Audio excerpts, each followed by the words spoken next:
오늘 주님께서 우리에게 주신 말씀은 욥기 2장 11절로부터 13절까지의 말씀입니다. 욥기 2장 11절로부터 13절까지의 말씀, 구약성경 762쪽에 기록되어 있는 말씀입니다. 단 3절이니까 저희 처음부터 끝까지 한 목소리로 같이 읽어보도록 하겠습니다. 읽겠습니다. 시작. 그때 욥의 친구 세 사람이 이 모든 재앙이 그에게 내렸다함을 듣고 각각 자기 지역에서부터 이르렀으니 곧 대만 사람 엘리바스와 수아 사람 빌닷과 나아마 사람 소발이라. 그들이 욥을 위문하고 위로하려 하여 서로 약속하고 오더니 눈을 들어 멀리 보매 그가 욥인 줄 알기 어렵게 되었으므로 그들이 일제히 소리질러 울며 각각 자기 겉옷을 찢고 하늘을 향하여 티끌을 날려 자기 머리에 뿌리고 밤낮 7일 동안 그와 함께 땅에 앉았으나 욥의 고통이 심함을 보므로 그에게 한마디도 말하는 자가 없었더라. 아멘. 사랑하는 부가영교회 성도 여러분들, 주님의 이름으로 축복합니다. 여기 사랑하는 우리의 교회 식구들, 또 예배당을 찾는 또 주의 사람들이 와 있는데 참으로 우리가 하나님을 소유한 사람들이 되길 소망합니다. 지난주와 또 이번 주 여러분들이 성경을 읽을 때 속에서 참으로 많은 질문들이 생겼겠다라는 생각이 들었습니다. 성경에서 욥이라는 것을 욥기, 그러니까 욥이라는 사람과 욥기를 이해하는 것은 참 쉽지 않지요. 성경에서 욥이라는 사람은 하나님 앞에서 신실했던 사람입니다. 성경에서 욥을 설명할 때 하나님 앞에서 신실하게 살려고 했고 또 범죄하지 않으려고 했던 사람, 그 사람이 당한 고통들을 우리가 성경을 통해 읽으면서 내 삶 속에서 참 성경을 알고 또 믿고 또 하나님을 알고 믿고 이런 신앙 가운데서도 이런 어려움이 찾아오게 되면 우리의 신앙을 잘 유지할 수 있을까? 이런 고통을 허락하시고 남기신 하나님은 어떤 분이실까라는 고민이 생길 것 같다는 생각을 해보게 됩니다. 여러분들은 욥기를 보면서 어떠한 궁금증과 어떠한 질문들이 생겨나셨습니까? 욥기를 보면 욥은 하나님 앞에 정말 신실하려고 했고 범죄하지 않으려는 사람이었습니다. 잔치를 하더라도 우리 자녀들을 위해서 그 명수대로 하나님 앞에 번제를 드리며 혹시라도 주님 앞에 실수를 했다면 용서하여 주옵소서라고 할 정도로 신실했던 사람이었습니다. 하나님이 이런 욥을 보면서 어디를 가나 욥과 같은 사람은 없었어라고 이야기할 정도로 욥은 신실했고 믿음이 좋았고 삶에서도 출중했던 사람이 바로 욥이었습니다. 한번 욥이 어떤 사람인지 또 하나님이 어떠한 칭찬을 했는지를 한번 말씀을 보려고 하는데 여러 번 이야기하셨지만 한 절만 한번 읽어보겠습니다. 욥기 1장 8절의 말씀 같이 한번 읽겠습니다. 시작. 여호와께서 사탄에게 이르시되 내가 내 종 욥을 위하여 보았느냐? 그와 같이 온전하고 정직하여 하나님을 경외하며 악에서 떠난 자는 세상에 없느니라. 세상에 이런 사람이 없다라고 할 정도로 욥은 하나님의 칭찬을 듣는 사람이었습니다. 이런 하나님께 칭찬을 듣고 하나님 앞에 신실했던 욥, 이 욥이 경험하는 고통은 사람으로서 받아들이기가 쉽지 않죠. 하루아침에 적들이 찾아와서 재산을 다 잃어버립니다. 그리고 또 어떤 하루는 큰 바람이 찾아와서 집이 무너져버려 자녀들을 한날 한시에 다 잃어버립니다. 아들 7과 딸 3입니다. 그것도 잔칫날에 이런 아픔을 경험하게 됩니다. 나만 안 다친다고 괜찮겠습니까? 또 다른 하루는 욥이 자신의 몸에도 죽고 싶을 만큼의 고통이 찾아옵니다. 질그릇 조각을 가져다가 몸을 벅벅 긁을 정도의 간지러운 욕창이 온몸에 났다고 합니다. 이런 쉽지 않는 하루하루가 연거푸 찾아온다면 제 아무리 신앙이 좋은 사람이라고 해도 어찌 신앙이 안 흔들릴 수 있겠습니까? 그가 겪은 아픔, 그 겪은 아픔을 그 친구들이 와서 봤을 때에도 이것은 차마 눈뜨고 볼 수 없겠다라고 할 정도로 자신의 눈을 감고 입을 함구했다라고 말할 정도였습니다. 욥에게 일어난 일들, 욥에게 일어난 고통들을 어떻게 우리는 해석하고 받아들여야 할까요? 이것은 모든 설교가들도 쉽게 이야기하지 못하는 난제입니다. 욥에게 일어난 일들을 어떻게 신앙인으로서 받아들여야 하는가 설명하기도 쉽지 않다라는 것이죠. 여러분들은 혹시 신앙생활을 하시면서 하나님을 다 이해하십니까? 하나님을 다 이해하십니까? 우리는 어렴풋이 하나님을 안다라고 했을 때에는 어쩌면 나에게 하나님이 잘 대해 주셨을 때 하나님의 선하심, 하나님의 사랑하심 이렇게도 나를 도우시는구나 이럴 때 어렴풋이 하나님을 알게 되지요. 그런데 고통 속에서는 어떻게 하나님을 받아들이고 어떻게 이해해야 할까요? 내 머릿속에서는 그래 고통이 유익이다라고 이야기할 수 있겠지만 그것도 어느 정도여야 가능합니다. 재산, 자녀 다 죽고 없어지고 아내가 저주하면서 떠났는데 어떻게 이게 유익할 수 있겠습니까? 목회자들에겐 삶의 고통 때문에 질문을 가지고 찾아오시는 분이 꽤나 있습니다. 교회 문을 처음 두드리는 분들도 있고 교인이라면 신방을 요청하고 한마디 나누길 원하지요. 그런데 목회자라고 하나님의 뜻을 다 알고 그의 계획을 다 알 수 있을까요? 그렇지 않습니다. 어쩔 때는 속 시원하게 이야기해드리지 못하는 것이 너무나도 죄송스럽기도 합니다. 그때는 최대한 해드린 것은 그저 기도해드리고 돌려보내드리는 것이죠. 어쩔 때는 고통에 대해 들어드리는 것밖에 할 수 있는 것이 없다라는 것 때문에 무력감을 느끼기도 합니다. 그래서 목회자들도 간절한 바람을 가지고 하나님께 기도를 하는데 하나님께 좀 지혜롭게 좀 해달라고 또 이런 어려움을 겪고 온 사람들한테 작은 할 말이라도 주게 해달라고 그렇게 기도를 합니다. 그런데 오늘은 이렇게 신자들의 고통 앞에서 고민하게 될 때 이런 고민을 가진 성도들을 위해 오늘의 말씀이 존재한다는 것을 우리가 한번 상기해 볼 필요가 있습니다. 욥기를 통해 우리가 가져야 되는 신앙은 무엇인지 우리가 한번 이 시간 알아가 보도록 하겠습니다. 욥이라는 사람은요, 아브라함과 같은 족장 시대에 살던 사람 혹은 더 이전 사람이라고 합니다. 욥이라는 사람의 이름은 당시에는 흔히 쓰이던 이름이라고 합니다. 요단 동편에는 메소포타미아 문명 아카드에서는 이 욥이라는 단어를 이렇게 해석합니다. 뭐라고 하냐면 내 아버지는 어디 계시는가? 그러니까 아브라함이 출발했던 메소포타미아 지역에서는 욥이라는 단어를 사용할 때는 내 아버지는 어디 계신가라는 뜻이었고 나중에 후에 히브리어로 이야기할 때는 이 욥이라는 단어를 핍박받는 자라고 의미를 달았습니다. 그러니 이 의미를 복합적으로 생각을 해보면 내가 핍박받을 때 내 아버지는 어디 계시는가? 이거에 대한 이야기를 오늘 할 수 있는 게 욥기라고 보면 좋을 것 같습니다. 그러니 욥기의 내용을 긴밀하게 알면 욥기를 통해 분명하게 말씀해 주시는 하나님의 메시지가 있다라는 것을 생각해 보게 됩니다. 여러분도 욥기를 읽어보셔서 알겠지만 어디 인생의 계획이 또 우리의 신앙생활에서 인생의 계획이 계획한 대로 풀려갑니까? 지난주에 우리 이 목사님께서 N극은 S극을 당긴다 이런 것처럼 맞죠? N극은 S극을 당긴다 이런 것처럼 과학의 공식처럼 때로는 수학의 공식처럼 우리 인생의 공식이 참 설명되면 좋을 텐데 그것이 깨지는 것이 욥의 인생입니다. 또 우리의 인생이기도 하죠. 우리는 바라기로 우리가 바라는 것은 선을 행하면 복을 받는다. 어쩌면 이것은 삶의 공식이라고 이야기할 수도 있겠지만 그럼 우리의 바람이라고 더 이야기할 수 있겠죠. 또 우리 신앙에서도 어떻습니까? 하나님 앞에서 선하게 살면 하나님이 선대하신다. 이런 어떻게 보면 우리의 명제들도 어떻게 보면 우리의 바람이 아닐까라는 생각을 해보게 됩니다. 여러분이 가진 신앙의 공식들은 어떤 것이 있습니까?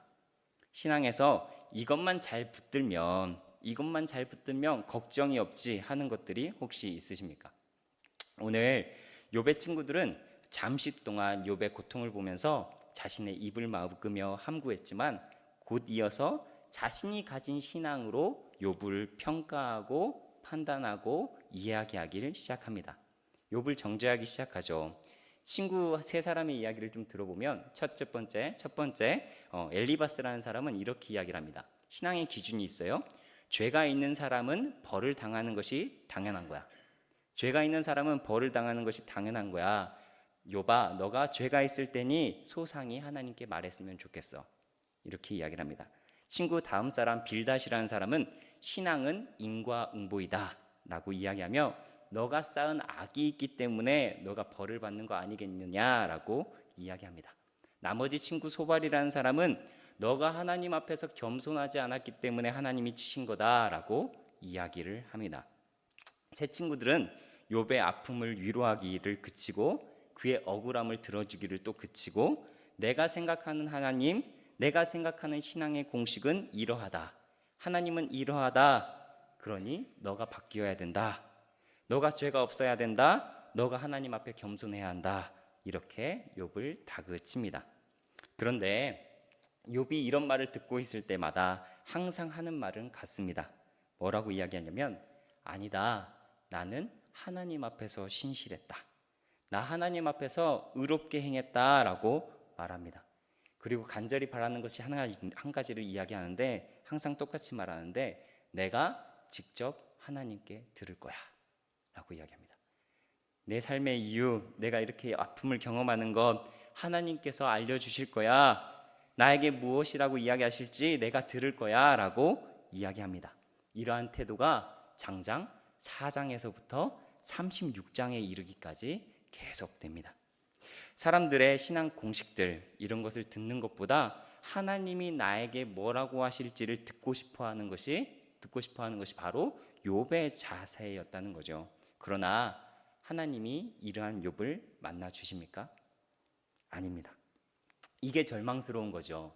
내가 고통을 경험하고 있고 이 문제의 답이 무엇입니까? 라고 이야기했을 때 곧장 하나님의 음성이 들려오고 답을 알려주시면 좋은데 수도 없이 듣지 못하고 알지 못할 때가 너무나 많습니다. 이것 때문에 욥도 너무나도 좌절을 하는데 그의 말을 한번 읽어보도록 하겠습니다.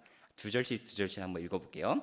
욥기 9장 11절과 23장 3절 읽어보겠습니다. 시작. 그가 내 앞으로 지나가시나 내가 보지 못하며 그가 내 앞에서 움직이시나 내가 깨닫지 못하느니라. 내가 어찌하며 하나님을 발견하고 그의 처소에 나아가랴. 또 읽어보겠습니다. 시작. 내가 앞으로도 가고 그가 아니 계시고 내가 뒤로 가도 보이지 아니하며 그가 왼쪽에서 일하시나 내가 만날 수 없고 그가 오른쪽으로 돌이키시나 배울 수 없구나. 내가 주께 부르짖으나 주께서 대답하지 아니하시오며 내가 섰사오나 주께서 나를 돌아보지 아니하시나이다. 주께서 내 앞에 계시는데 내가 보지 못하는 건가? 내가 내 앞에서 말씀하시는 하나님을 내가 못 듣는 건가? 이렇게 고민하기도 하고 정말 속에 타들어가는 말로 내가 앞으로 달려가도 뒤로 가도 하나님은 나를 만나주시지 않고 내가 왼쪽으로 틀면 하나님은 오른쪽에 계신 건가? 내가 오른쪽으로 틀면 하나님은 왼쪽에 계신 건가? 라고 내가 잘못된 방향으로만 짚고 있는 건가? 자신을 탓하기도 하고 괴로워하는 것이 바로 욥의 모습입니다. 내가 주께 부르짖었지만 대답을 안 해주시는 분이 바로 하나님이군요. 내가 부르짖지만 나를 돌아보시지 않는 분이 하나님이군요 라고 좌절하고 있습니다. 내가 보고 싶은데 다 못 보고 내가 대답을 듣고 싶은데 듣지 못하는 것, 하나님의 침묵, 이것을 경험하고 있는 것이죠. 우리도 신앙생활을 하는데 어찌 좋은 일만 있을 수 있겠습니까? 내 인생이 꼬이고 환난이 닥쳐오고 누군가에게는 배신도 당해보고 큰 혼란을 경험하기도 하고 감당하지 못할 시험이 와버릴 때도 있죠. 이런 환난 가운데 우리는 하나님께 묻습니다. 왜 이런 일이 일어납니까? 때로는 어떻게 이러한 어려움을 탈출할 수 있습니까? 도대체 무엇이 문제입니까? 당신은 어디에 계십니까? 그리고 이 고통의 끝은 언제입니까? 왜 이런 일이 일어납니까? 어떻게 해야 탈출할 수 있습니까? 무엇이 문제입니까? 어디 계신 겁니까? 고통의 끝은 언제입니까? 내가 알 수 없는 문제들을 가지고 주님 앞에 나아갑니다.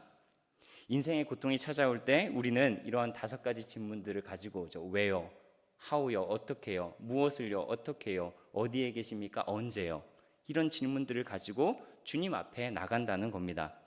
이것을 주님 앞에 듣기 원한다는 거죠.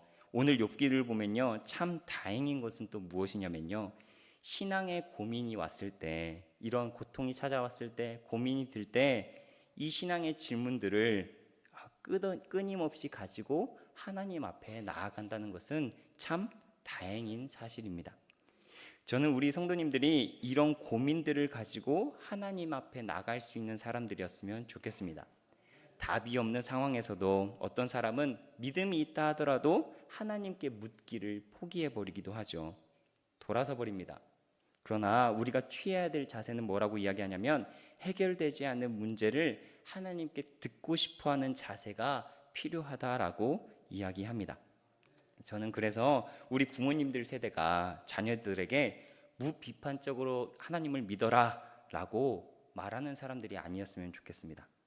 여러분들도 하나님에 대한 궁금증으로 신앙생활을 해오지 않았습니까? 그러한 질문들을 자유롭게 할 수 있도록 우리가 용인했으면 좋겠습니다. 때로는 우리가 경험했던 신앙들을 잊어버릴 때가 있습니다. 우리 자녀들에게 어떻게 이야기하고 계십니까? 내가 어떻게 하나님께 다가갔는지를 잃어버리고 강제적으로 이야기하는 경우가 너무나도 많습니다. 그래서 오늘 욥을 보면 자신의 신앙이 어떠했는지를 다시 찾을 필요가 있다라고 우리에게 말하고 있는 것 같습니다. 자녀들에게 이렇게 말하는 자세가 필요합니다. 너가 가서 한번 하나님께 물어봐. 너가 그 질문을 너가 가서 한번 물어봐. 특히나 수련회나 은혜가 있는 자리나 진짜 기도를 하게 될 때 허심탄회하게 하나님께 물어봐. 깊게 물어봐. 내 갈증을 말해봐. 그럼 알게 하실 거야. 이런 자세가 우리들에게 필요하다는 것이죠. 그러면요, 어떠한 일이 일어난다라고 성경은 욥을 통해서 말씀해 주고 계시냐면, 하나님께 대한 질문을 가진 사람에게 하나님이 등장하는 것을 보여줍니다. 이 은혜가 지금 고민을 가진 우리 사람들에게 있길 소망합니다. 그런데 정확히 알아야 하는 것이 있습니다. 정확히 알아야 되는 것이 있는데, 욥기에서 등장하는 하나님은요, 내가 가진 질문에 대답해 주시지 않습니다. 하나님이 등장은 하는데요, 내가 질문하는 질문에 대답해 주시지 않습니다. 그저 자신이 누구인지를 말씀하십니다. 제가 한번 말씀 한번 같이 한번 읽어보도록 할 건데, 우리가 38장부터 하나님이 등장하는데 1절부터 3절까지만 읽으려는데 많은 질문들이 있기 때문에 하나님의 대답이니까 한번 11절까지를 한번 쭉 한번 읽어보겠습니다. 같이 한번 읽겠습니다. 시작. 그때 여호와께서 폭풍의 가운데서 욥에게 말씀하여 이르시되, 무지한 말로 생각을 어둡게 하는 자가 누구냐? 너는 대장부처럼 허리를 묶고 내가 내게 묻는 것을 대답할지니라. 내가 땅에 기초를 놓을 때 너가 어디에 있었느냐? 내가 깨달았거든 말할지니라. 누가 그것의 도량법을 정하였는지, 누가 그 줄을 그것 위에 띄었는지 내가 아느냐? 그것을 주추는 무엇 위에 세웠으며 그 모퉁이 돌을 누가 놓았느냐? 그때 새벽별들이 기뻐 노래하며 하나님의 아들들이 다 기뻐 소리를 질렀느니라. 바다가 그 모태에서 터져 나올 때 문으로 그것을 가둔 자가 누구냐? 그때 내가 구름으로 그 옷을 만들고 흑암으로 그 강보를 만들고 한계를 정하여 문빗장을 지르고 이르기를 내가 여기까지 오고 더 넘어가지 못하리니 내 높은 파도가 여기서 그칠지니라 하였노라. 아멘. 욥의 주제는 무엇이냐? 욥은요, 내 인생의 답을 아는 게 아니라 내 고통의 원인 규명을 요구하며 답을 내는 것이 아니라 내 삶에 풀리지 않는 숙제, 고민, 그런 것들이 있지만 신앙을 가진 사람이라면 하나님을 알아서 여전히 하나님을 신뢰하라는 메시지입니다. 신앙을 가진 사람이라면 하나님을 알아서 여전히 하나님을 신뢰하라라고 말하고 있는 것입니다. 무지한 말로 생각을 어둡게 하는 자가 누구냐? 너는 대장부처럼 허리를 묶고 대답할지니라. 우리가 다 헤아릴 수 없는 하나님이, 이런 하나님이 너희 하나님이야, 이렇게 이야기하시는 게 하나님이라는 거예요. 바로 우리에게 하나님을 얻는 사람이 되라라고 말씀하시는 겁니다. 우리는 하나님께 해답만을 요구하지만, 하나님께 답만을 요구하지만 정작 하나님은 항상 하나님을 붙잡을 수 있게 자신을 내어주고 있다는 사실을 알라라는 겁니다. 그의 존재 앞에 선다면 해답이 필요 없는 삶을 살아간다는 것입니다. 우리 성도님들 주위에 이런 말을 하는 사람들 참 많죠. 그리고 여러분들도 할 것입니다. 나 주님께 속했어, 나 하나님께 속했어 라고 이야기하시는 신앙인들이 꽤나 있을 것입니다. 제가 만나보면 우리 성도님들 중에서도 꽤나 이런 신앙의 자세를 이미 가진 사람이 많습니다. 그런데 이것을 설명할 수 없었던 것이지요. 자신이 분명 수많은 질문들을 통과하며 하나님 존재 앞에 서 있는 삶이었다는 것을 우리가 잊고 살 때가 있습니다. 그러나 우리가 기억해야 합니다. 수많은 질문들을 통과하여 하나님을 만났던 삶이라는 것을 우리가 기억할 수 있는 사람들이었으면 좋겠습니다. 저도 인생을 살아보면서 왜 어려운 질문들을 하나님께 하지 않았겠습니까? 얼마나 많은 삶의 질문들을 가지고 살아갔겠습니까? 왜 내 아버지는 그 교회에서 나와서 개척교회를 시작했을까? 왜 그 힘든 길을 보내셨으면 잘 돼야지 안 됐을까? 왜 아버지는 자녀들을 버리며 떠날 수밖에 없었을까? 수많은 질문들을 하지 않았겠습니까? 저도 제 순간, 제 인생의 고통, 어려움에 대해서 질문하기를 계속 쉼없이 해왔습니다. 그러나 어느 순간 그 질문하기를 그치게 되더라고요. 언제냐면 하나님을 만나니까. 내 인생에 풀리지 않은 문제들, 그냥 그 문제로 둬도 상관없다라는 것을 알게 되더라고요. 왜 그러냐면 하나님이 있으니까.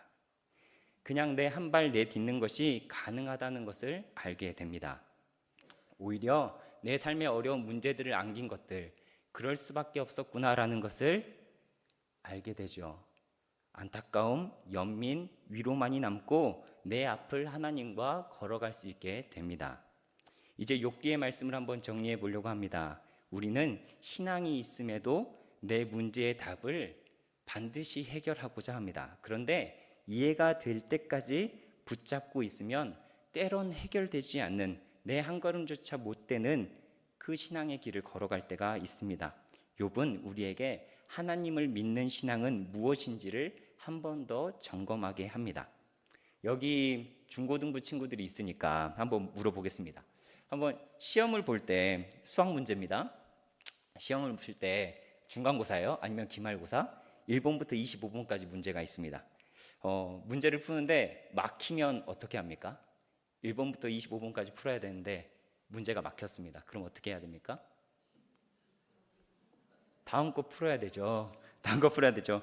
1번 몰라도 1번부터 모르면 어떻게 됩니까? 다음 거 풀어야 되는데 무조건 순서대로 풀겠다 그러면 다음 걸 하나도 풀 수 없게 됩니다. 인생에는 어려운 문제들이 있습니다. 그럼 바라기는 쉬운 문제들을 다시 풀고 그런 이후에 어려운 문제를 다시 만났으면 좋겠습니다. 하나님과 이 문제를 어떻게 풀어나갔지? 이런 것들을 다시 상기해 보면 그 어려움조차 하나님과 함께 풀 수 있는 문제구나라는 것을 깨닫게 될 것입니다.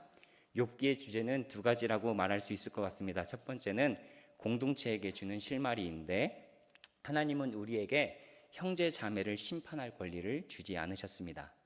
오로지 형제 자매를 사랑할 권리만을 우리에게 주셨습니다. 그러니 서로 사랑하고 서로 격려하고 서로를 위로하고 그리하여 서로를 세워줄 수 있는 사람들, 이런 신앙의 관계의 모범을 따라갈 수 있는 사람들이 되면 하나님을 보게 되는 역사가 있을 것입니다.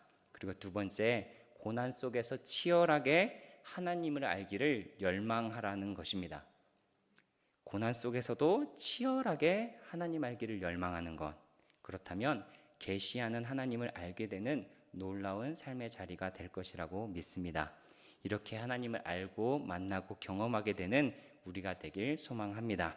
우리 시간에 함께 기도했으면 좋겠는데요. 기도의 제목은 이런 기도의 제목입니다. 치열하게 하나님을 알아가게 하옵소서. 내 삶의 질문들, 끌리지 않는 숙제를 가지고 하나님께 문을 두드리는 자가 되게 해달라고, 신앙을 포기하는 자가 아니라 더 가까이 가게 되는 자가 되게 해달라고 기도했으면 좋겠고, 그리고 두 번째는 이 신앙의 질문들, 이 답보다 정말 하나님을 얻게 되고 소유하는 사람이 되게 해달라고 기도했으면 좋겠습니다. 그리고 마지막으로 정말 형제 자매를 사랑하되 끝까지 사랑하며 세우는 자가 우리 공동체가 되게 해달라고, 이런 기도의 제목 가지고 함께 기도하는 시간 갖도록 하겠습니다. 주여 주여 주여. 하나님 아버지, 시간 함께 기도하길 소망합니다.